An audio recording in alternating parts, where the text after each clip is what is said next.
Assalamualaikum warahmatullahi wabarakatuh. Perkenalkan, nama saya Huri Eza Inainur, NIM 2212302, kelas PAI 3B. Baiklah, di sini saya akan mempresentasikan materi teori belajar dan pembelajaran. Yang pertama, kita masuk pada sumber belajar dan media pembelajaran.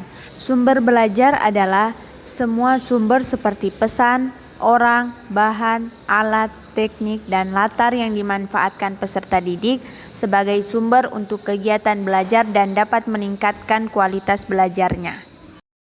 Selanjutnya kita masuk pada media pembelajaran. Media pembelajaran adalah alat yang dapat membantu proses belajar mengajar sehingga makna pesan yang disampaikan menjadi lebih jelas dan tujuan pendidikan atau pembelajaran dapat tercapai dengan efektif dan efisien.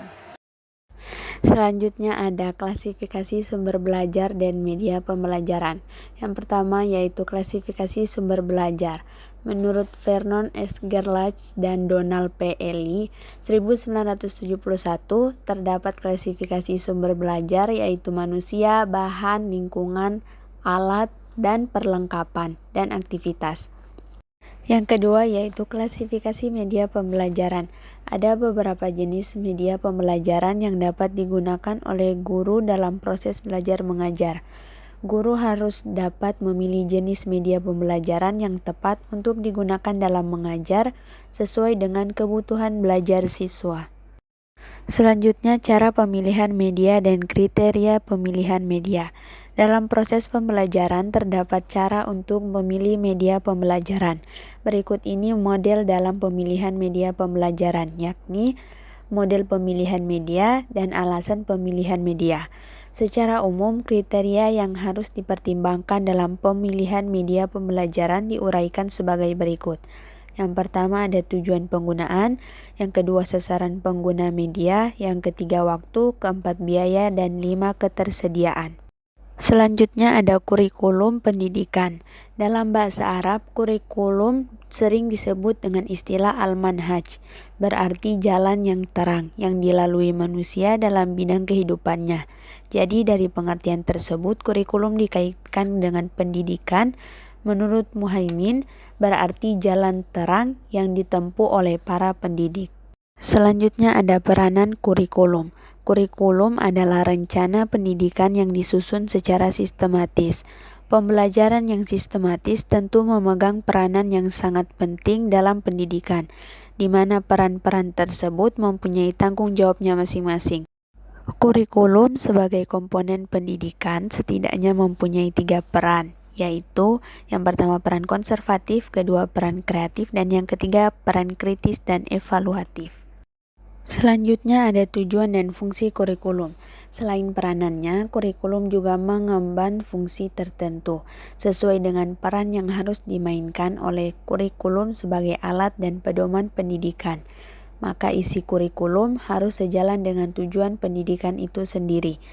Karena tujuan harus tercapai melalui pendidikan, mengkristal secara mendasar dalam kinerja peran ini sendiri. Evaluasi ruang lingkup dan tujuan menurut isi McNeil 1990, kurikulum mempunyai 4 fungsi, yaitu yang pertama fungsi pendidikan umum dan pelatihan umum, yang kedua suplementasi, yang ketiga eksplorasi menjelajahi, dan yang keempat keahlian mengkhususkan. Selanjutnya ada landasan pengembangan kurikulum dan manajemen pengembangan kurikulum. Secara umum ada beberapa landasan kurikulum, yaitu yang pertama landasan filosofis, kedua landasan psikologis, dan yang ketiga landasan sosiologis. Manajemen tidak terlepas dari kegiatan pembelajaran karena manajemen merupakan usaha untuk mensukseskan tujuan dalam pendidikan. Diperlukan pengelolaan, penataan, dan pengaturan ataupun kegiatan yang sejenis yang masih berkaitan dengan lembaga pendidikan guna mengembangkan sumber daya manusia agar dapat memenuhi tujuan daripada pendidikan tersebut seoptimal mungkin. Selanjutnya ada kondisi masalah belajar dan pembelajaran. Belajar adalah suatu proses atau upaya yang dilakukan setiap individu untuk mendapatkan perubahan tingkah laku, baik dalam bentuk pengetahuan, keterampilan, sikap, dan nilai positif sebagai suatu pengalaman dari berbagai materi yang telah dipelajari. Pembelajaran adalah proses interaksi antara peserta didik dengan pendidik, baik secara langsung maupun secara tidak langsung, seperti kegiatan tatap muka maupun secara tidak langsung, yaitu dengan menggunakan berbagai media pembelajaran. Selanjutnya ada jenis-jenis masalah belajar dan pembelajaran. Jenis-jenis masalah belajar terbagi menjadi 3, yaitu yang pertama kesulitan dalam berbicara dan berbahasa, kedua permasalahan prestasi akademik, dan yang ketiga kesulitan dalam mengkoordinasi gerakan anggota tubuh dengan masalah bicara. Adapun jenis-jenis masalah pembelajaran yaitu yang pertama kurangnya minat belajar, kedua ketidakcocokan metode pembelajaran, 3 gangguan disiplin, 4 keterbatasan sumber daya, 5 tingkat kesulitan yang tidak sesuai, dan yang keenam ketidakmampuan memotivasi siswa. Selanjutnya ada konsep dasar evaluasi belajar dan pembelajaran. Evaluasi belajar adalah suatu aktivitas yang dilakukan pada akhir pembelajaran, yang dimana pemahaman peserta didik akan dinilai, dan pembelajaran adalah proses interaksi peserta didik dengan pendidik dan sumber belajar pada suatu lingkungan belajar. Selanjutnya ada tujuan dan fungsi evaluasi pembelajaran. Tujuan evaluasi pembelajaran yaitu alasan utama dalam melakukan evaluasi akademik adalah untuk mendapatkan catatan yang benar tentang pemenuhan tujuan pendidikan oleh siswa, sehingga upaya tindak lanjut dapat dilakukan yang merupakan fungsi evaluasi.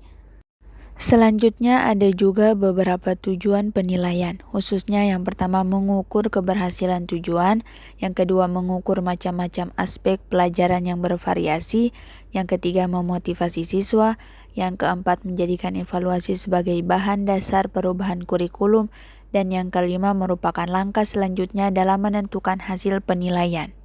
Selanjutnya ada fungsi evaluasi pembelajaran, yaitu yang pertama alat untuk mengetahui apakah tujuan akademis dilakukan atau tidak, yang kedua umpan balik bagi perbaikan proses belajar mengajar, yang ketiga dasar penyusunan laporan orang tua tentang hasil belajar siswa, dan yang keempat sebagai bahan informasi mengenai apakah anak-anak harus mengulang pelajaran atau tidak.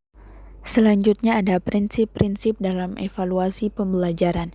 Evaluasi hasil belajar dapat dikatakan terlaksana dengan baik jika berpegang pada 3 prinsip dasar berikut. Yang pertama prinsip keseluruhan, kedua prinsip kesinambungan, dan yang ketiga prinsip objektivitas. Seorang pendidik juga harus memperhatikan berbagai prinsip dalam menilai hasil belajar peserta didiknya. Prinsip-prinsip tersebut yaitu yang pertama sahih, kedua objektif, ketiga adil, 4 terpadu, 5 terbuka, yang keenam menyeluruh dan berkesinambungan, yang ketujuh sistematis, 8 beracuan kriteria penilaian, dan yang kesembilan akuntabel. Selanjutnya ada ruang lingkup evaluasi pembelajaran dan prosedur evaluasi hasil belajar. Taksonomi pertama kali disusun oleh Benjamin S. Bloom 1956 bahwa ruang lingkup yang menjadi tujuan daripada pendidikan adalah ranah atau domain kognitif, afektif, dan psikomotor. Menurut Anat Sudijono, 2011 evaluasi dapat dilaksanakan tepat pada waktu yang diharapkan dan hasilnya tepat guna dan tepat arah. Perlu mengikuti langkah-langkah berikut ini. Yang pertama, menyusun rencana evaluasi hasil belajar, yang kedua menghimpun data, yang ketiga melakukan verifikasi data, yang keempat mengelola dan menganalisis data, yang kelima memberikan interpretasi dan menarik kesimpulan, dan yang keenam tindak lanjut hasil evaluasi. Itulah tadi materi teori belajar dan pembelajaran yang dapat saya sampaikan. Apabila masih banyak kekurangannya saya minta maaf. Wabillahi taufiq wal hidayah. Wassalamualaikum warahmatullahi wabarakatuh.